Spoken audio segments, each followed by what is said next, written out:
Kau okey tak belajar flute? Aku tak okey sebab aku macam ingat lupa tau. Tadi pun macam bela aku pun tak tahu lah. Pasal Yang apa? tajuk Topik apa? apa nama tajuk tu yang tadi tu apa? Ada yang lain tu apa tu? Ni Lamina. Yang itu turbulent. yang tu. Kau faham? Aku faham Lamina lah. Turbulent tu aku tak faham lah. Oh. Lamina faham dengan kan? turbulent. Yang tu aku boleh lah juga. Nak explain tu boleh lah. Kau nak tahu tak macam apa benda tu Lamina dengan turbulent? Boleh juga. Betul lah sebab tak faham kan. Jom. Tu ayah. Dah balik. Ayah dah balik.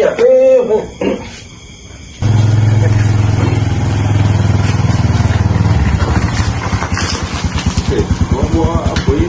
Ada kau tahu dia rumah. Jom. Kali jom. Tak dah. Dari mana? Aku buah balik masjid ni. Mayang. Mayang apa tu? Pelan-pelan kau bukan. Biasalah. Jangan kan.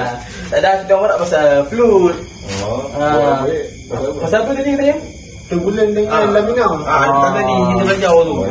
Kau tahu apa dia? Aku ingat lupa. Kau boleh ingat balik. Dia bincang. Kalau apa yang tahu lah, turbulent tu dengan Lamina tu. Apa itu aliran laminar? Aliran laminar ialah aliran yang lincin, teratur dan tenang. Dalam aliran ini, zarah pendalir bergerak dalam garisan yang selari tanpa mengganggu antara satu sama lain. Contoh mudah, air yang mengalir perlahan dalam straw, dia bergerak elok je, tak bergolak. Aliran laminar biasanya berlaku pada kelajuan rendah dan bila nilai Reynolds kurang daripada 2000. Apa itu aliran turbulent?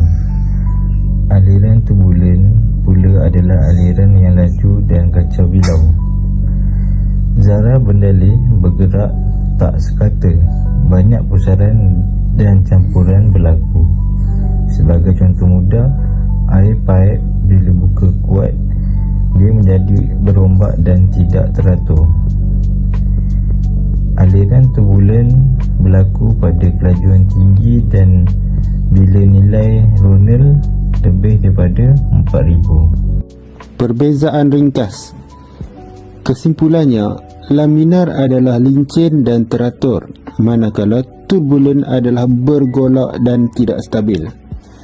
Bezanya boleh dilihat pada kelajuan aliran dan nilai Reynolds. Jadi, dua jenis aliran ini penting untuk kita fahami sebab ia mempengaruhi prestasi sistem paip. Tenaga hilang dalam aliran dan cara bendalih bergerak dalam sesuatu aplikasi. Terima kasih Daun Keladi. Sekian, jumpa lagi.